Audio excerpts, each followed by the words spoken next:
Andito na ang part 2 ng astig na Tagalog recap natin ng Pirates of the Caribbean na ang Dead Man's Chest. Ito ay isang action-adventure fantasy movie na na-release sa taong 2006 na siguradong magugustuhan yung lahat mga Juan, mag-relax at mag-enjoy sa ating malupit na palabas at simulan na natin.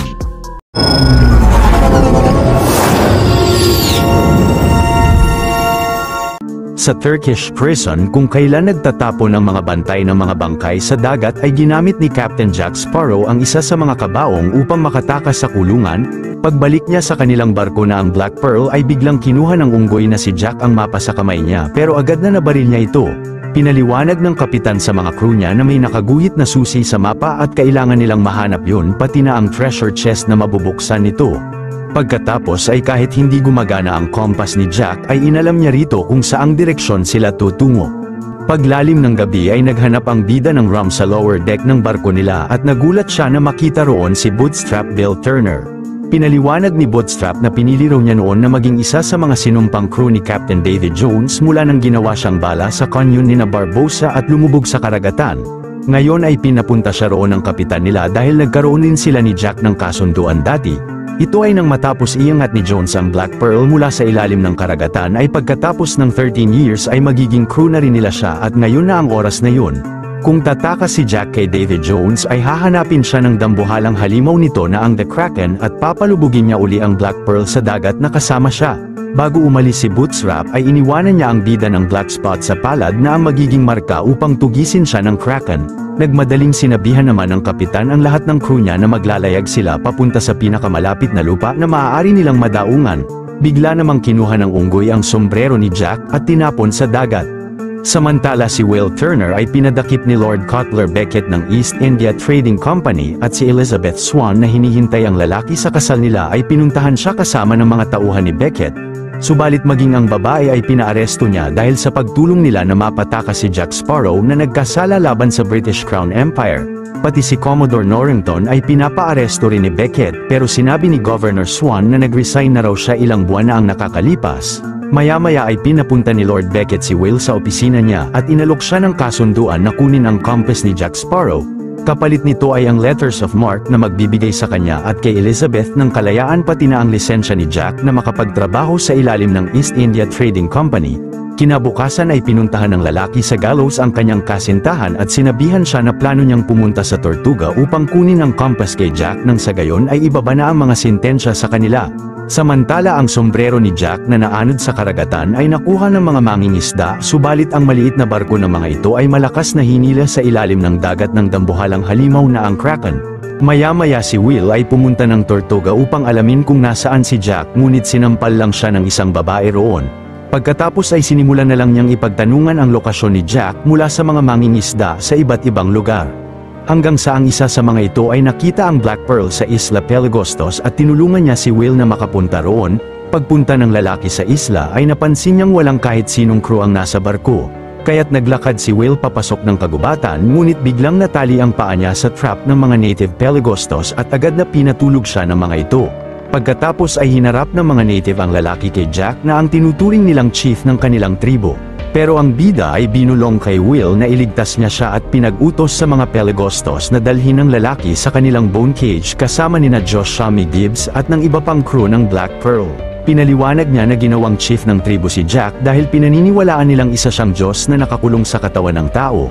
Ngayon ay plano ng tribo na pakawalan ang banal na kaluluwa ni Jack sa pagtusta at pagkain nila sa kanya. Maliit na pabor lang mga Juan, kung mahilig kayo sa mga ganitong Tagalog recap ay huwag niyong kalimutan na mag-subscribe sa channel natin dahil marami pa tayong upload na mga exciting na recap katulad nito. Samantala ang mga dating crew ni Barbosa na sina Pintel at Ragetti nakakatakas lang sa gallows ng Port Royal kasama ang bantay na aso ng kulungan ay ilang araw nang namamangka.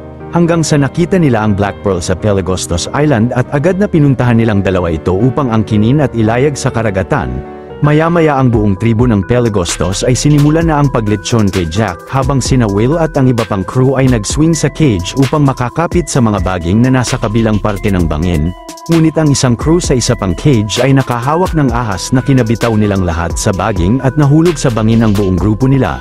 Napansin yun ng isang miyembro ng tribo at agad na sinabihan niya ang mga kasamahan nila.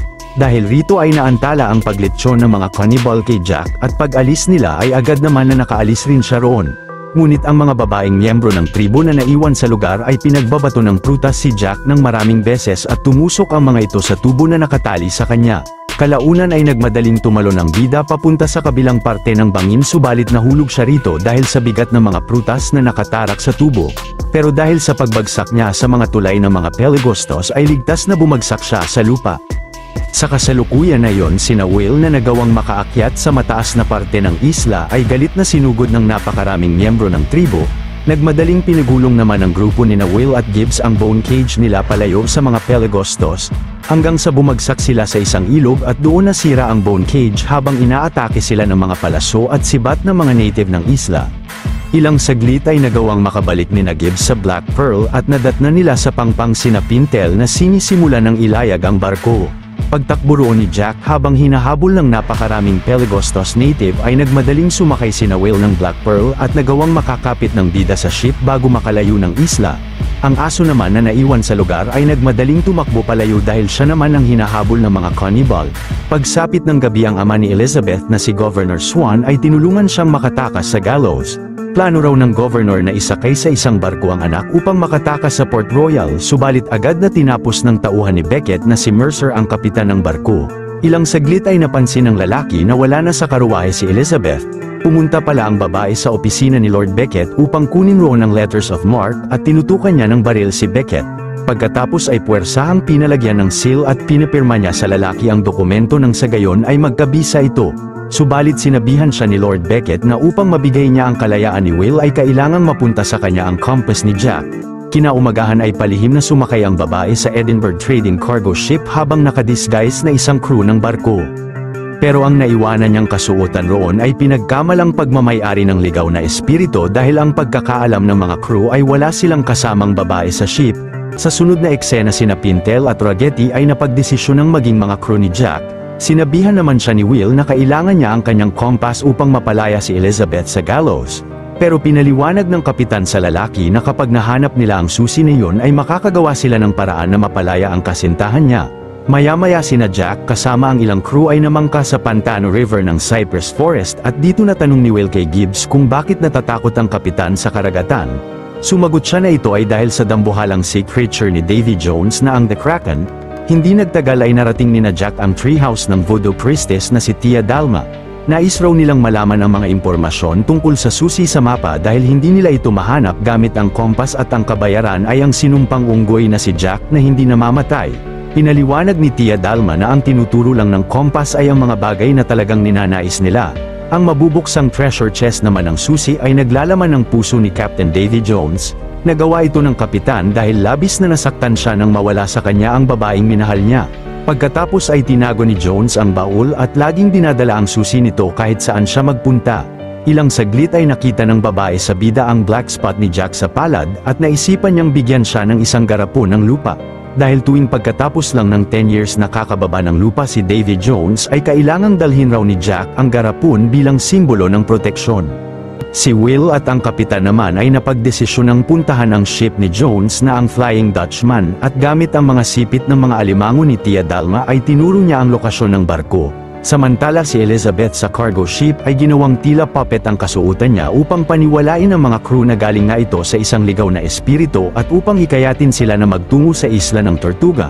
Hindi nagtagal ay natunto ng grupo ni Jack ang lokasyon ng Flying Dutchman at nagpresenta ang lalaki na lapitan ang wasak na ship upang hanapin roon ang susi. Binilin sa kanya ng kapitan na kung mahuli siya ni na Jones ay sabihin sa kanila na pinadala niya siya upang bayaran ang utang niya. Kalaunan pagpunta ni Will roon ay napansin niyang hindi iyon ang Flying Dutchman at nakita ang mga nakasurvive na crew ng wasak na ship na tila may labis na kinakatakutang nilalang. Ilang saglit ay biglang lumitaw sa ilalim ng dagat ang Flying Dutchman at pumunta sa shipwreck ang mga sinumpang crew ng barko. Matapang na nakipaglaban si Will sa mga ito at nagawa pang mahiwa ang isa sa kanila ngunit agad na napabagsak siya ng isang crew. Ilang saglit nang nagkamalay ang lalaki ay nakagapos na siya kasama ng ilang crew ng nawasak na barko. Hinikayat naman sila ni Captain Davy Jones na maging crew ng Flying Dutchman at mabuhay ng 100 taon bago sila mamatay. Ang iba ay sumang-ayon sa kapitan ngunit napansin niya si Will na hindi crew ng nawasak na barko kaya't sinabi nito na pinadala raw siya roon ni Jack Sparrow bilang kabayaran sa utang niya. Nang napansin ni Davy Jones sina Jack sa di kalayuan ay mabilis na binihag ng mga tauhan niya ang mga crew ng Black Pearl at agad na hinarap ang bida sa ship nila. Sinabi ni Jones kay Jack na pagkatapos ng 13 years na pagiging kapitan ng Black Pearl ay dapat na maging crew na siya ng Flying Dutchman alinsunod sa kasunduan nila. O di kaya ay bigyan niya siya ng 100 tao sa loob ng 3 araw bilang kapalit ng buhay niya. Sumang-ayon ang bida kay Davy Jones at tinanggal nito ang black spot sa palad niya ngunit kinonsidera niya si Will na isa sa 100 tao na kabayaran ni Jack. Agad na nagpunta naman sina Jack at Gibbs sa isang bar sa Tortuga upang mag-recruit ng mga crew na ibibigay nila kina Davy Jones.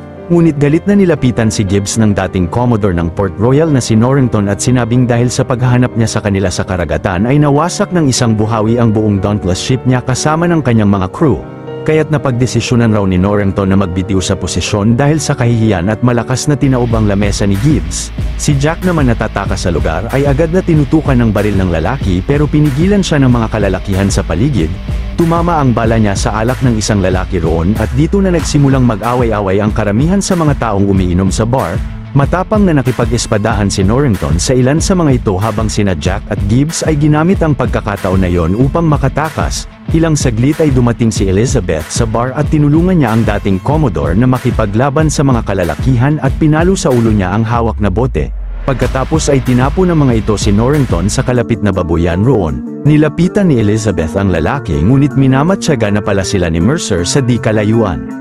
Maya-maya kasama si Norrington ay pinuntahan ng babae si Jack sa tapat ng ship nila at hinanap sa kanya si Will. Pero nagsinungaling ito na puwersahang pinasali raw ang kasintahan niya sa mga crew ni Captain Davy Jones. Sinabi naman ni Jack kay Elizabeth na hinahanap nila ang isang baul na naglalaman ng puso ni Jones at kapag napas sa kanila ito ay makokontrol na nila ang kapitan at maliligtas si Will. Dahil naman napansin ng bida na nais talagang maligtas ng babae ang fiancé niya. Pinahawak niya sa kanya ang kompas at biglang tinuro nito ang direksyon ng baul na agad na sinimulan nilang lahat puntahan. Sa kasalukuyan na yun si Will habang nag-aangat ng kanyon kasama ang mga crew ng Flying Dutchman ay napansin sa barko ang kanyang ama na si Bootstrap Bill. Nang tinulungan niya ang ama ay labis na nagulat itong makita siya at nabitawan ang tali ng kanyon na bumagsak sa sahig ng ship. Si Bosun naman ay galit na lalatiguhin si Will bilang kaparusahan pero inako ito ni Bootstrap dahil anak niya raw ang lalaki. Subalit si Captain Davy Jones ay sinabihan si Bill na siya mismo ang maglatigo sa sariling anak kundi ay papagawa niya ito kay Bosun. Kahit palabis na mabigat sa kalooban ng ama ay siya na ang naglatigo sa kanyang anak. Maya-maya nang bahagyang nakarecover si Will ay sinabi niya sa ama na plano niyang hanapin ang susi sa mapa. Pinaliwanag naman ng isang crew ng barko na si Wyvern na yun ang susi ng Dead Man's Chest. Ngunit nang tinanong ng lalaki kung nasaan ito o ang baul ay tumangging magsalita si Wyvern ng kahit ano. Sa sunod na eksena ay nakita ni Will na naglalaro ng liar's dice ang mga crew ng ship at pinupusta ng mga ito ang natitirang taon na serbisyo nila sa Flying Dutchman. Nang nalaman ng lalaki sa ama na kahit sino ay maaari nilang hamunin na maglaro ng liar's dice ay hinamon niya rito si Captain Davy Jones. Ipupusta raw ni Will ang walang hanggang serbisyo niya sa Flying Dutchman kapalit ng susi ng Dead Man's Chest. Kahit palabis na nagtaka ang kapitan kung paano nalaman ng lalaki ang tungkol sa susi ay sumang-ayon siya sa kanya at pinakita niya ito sa harap ng lahat. Dahil naman alam ni Bootstrap na madaling matatalo ang anak sa laro ay sumali siya sa kanila at pumusta rin ng katulad kay Will. Kalaunan ay sinadyang magpatalo ni Bill upang maligtas ang anak sa laro nila na labis na kinatuwa ni Davy Jones pero pag alis ng kapitan ay binunyag ng lalaki na wala siyang planong manalo at nais lang niyang malaman kung saan nakatago ang susi. Maya-maya paglalim ng gabi habang natutulog si Davy Jones at ang kanyang mga crew ay dahan-dahan na pinasok ni Will ang silid ng kapitan. Magaling na nakuha niya rito ang susi ng Dead Man's Chest at bago umalis sa Flying Dutchman ay binigyan siya ni Bootstrap ng itim na patalim. Pinangakuan naman ni Will ang ama na gagawa siya ng paraan na mapalaya siya mula kina Davy Jones. Sa sunod na araw si Governor Swan na naging bilanggo na rin ng gallows ay sinabihan ni Beckett na nakita ni Mercer si Elizabeth sa Tortuga kasama si Norrington at ang grupo ni Jack. Pagkatapos ay puwersahang pinilit niya ang gobernador na ilipat sa kanya ang posisyon nito upang masigurado ang kaligtasan ng kanyang anak at ng kalayaan niya. Agad na sumang-ayon si Governor Swan kay Beckett dahil sa labis na takot na may mangyaring masama kay Elizabeth. Kinabukasan si Will ay nagawang makasampa at makahingi ng tulong sa mga crew ng Edinburgh trading ship. Samantala sina Jack at Gibbs ay nalaman sa babae na nais rin palang makuha ni Beckett ang Dead Man's Chest upang makontrol ang 7 karagatan at ang totoong dahilan kung bakit nais makuha ni Will ang compass. Nalaman din ng bida kay Elizabeth ang tungkol sa letters of marque na dala nito at agad na tinabi niya ang dokumento. Maya-maya sina Davy Jones ay nahabol ang Edinburgh trading ship at ginawa nilang bihag si Bootstrap. Pagkatapos ay ginamit nila ang kanilang equipment upang gisingin ang Kraken sa ilalim ng karagatan. Ilang saglit ay nagsimula ng umatake ang dambuhalang halimaw ni Captain Davy Jones sa Edinburgh habang si Will ay nasa taas ng barko. Sa patuloy na pag-atake ng higanteng sea creature sa ship ay hindi nagtagal ay nawasak niya ito ng tuluyan at nilamon ang karamihan sa mga crew ng Edinburgh. Pero ang lalaki ay nagawang makatalon palayo ng barko at kumapit sa isang tabla ng kahoy sa karagatan. Ilang saglit ay nagawang mabihag nina Jones ang ilang crew ng barko ngunit pinag-utos niyang tapusin ang mga ito.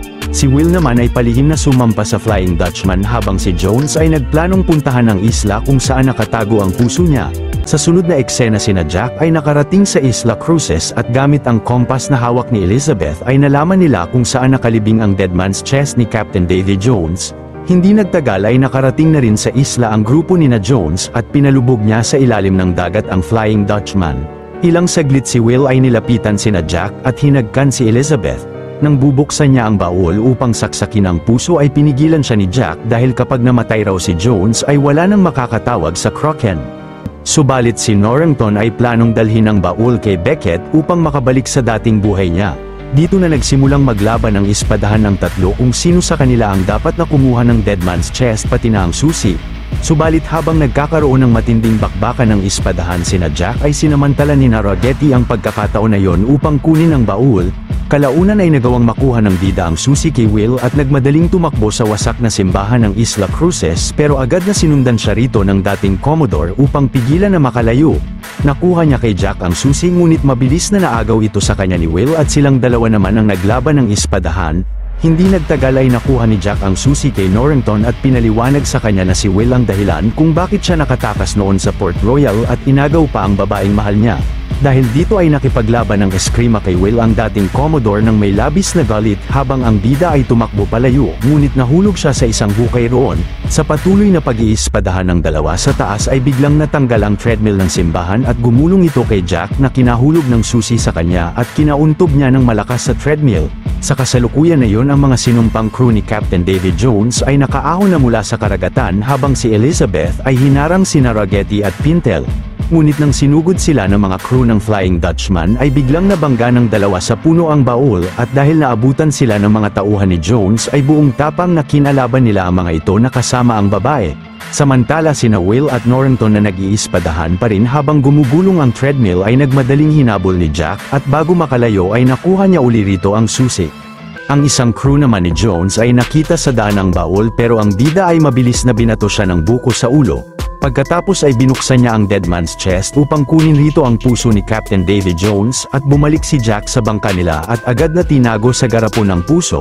Ilang saglit sa patuloy na pakikipaglaban ni Elizabeth at ni Ragetti sa mga crew ng Flying Dutchman ay nagawa nilang makuha uli sa daan ang baul. Ang treadmill naman na kinaroroonan ni Will at Norrington ay gumulong papunta sa dalampasigan ng isla at doon bumagsak. Kalaunan habang nakikipaglaban pa rin ang babae kasama sina Jack at Ragetti sa mga sinumpang crew ni Captain Davy Jones, ay nagmadaling pinuntahan ni Norrington ang bangka nila upang kunin roon ang letters of marque pati na ang puso ni Jones na napansin niyang nasa loob ng garapon. Hindi nagtagal ay nagawa silang lahat makorner ng mga kalaban pero ang dating Commodore ay naisipang magpahabol sa mga ito dala ang Dead Man's Chest. Pagdating sa kagubatan ay agad na binigay niya ang baul sa mga tauhan ni Jones at nagmadaling tumakbo palayo. Maya-maya pagbalik ni na Jack sa Black Pearl ay biglang nagpakita sa gilid nila ang Flying Dutchman ni Captain Davy Jones. Pagkatapos ay inatake nila ang barko ni na Jack gamit ang mga malalakas na kanyo nila at pati na ng kanilang mga triple guns habang sinusubukan ng Black Pearl na lumayo sa kanila. Hindi nagtagal ay nagawang makalayo ng barko ni na Jack sa Flying Dutchman subalit sina Davy Jones ay ginamit ang kanilang equipment upang tawagin ang Kraken. Agad na hinampas ng halimaw ang barko ni na Jack na kinabasag ng garapon at napansin niya na wala pala rito ang puso. Pero nang nagsimulang gumapang ang mga higanteng galamay ng Kraken sa Black Pearl ay pinaghintay ni Will ang lahat ng mga crew nila ng tamang tiyempo upang patamaan ng mga kanyon ang karamihan sa mga galamay ng dambuhalang sea creature. Pagkatapos ay sinabihan niya ang mga crew na ilagay ang lahat ng mga barrel ng gunpowder nila sa malaking net at inatasan ng kasintahan na barilin ito sa kanyang hudyat. Subalit ang kapitan ay namangka papalayo ng Black Pearl at kalaunan ay galit na umatake uli ang mga higanteng galamay ng Kraken sa barko nila. Nang sinimulang iangat ng mga crew ang mga bariles ng gunpowder ay patuloy na inaatake ng dambuhalang halimaw ang karamihan sa mga kasamahan nila habang winawasak ang Black Pearl. Ilang saglit nang naangat na sa taas ng ship ang mga barrel ay babarilin na ito ni Elizabeth ngunit biglang inatake siya ng isang galamay ng Kraken.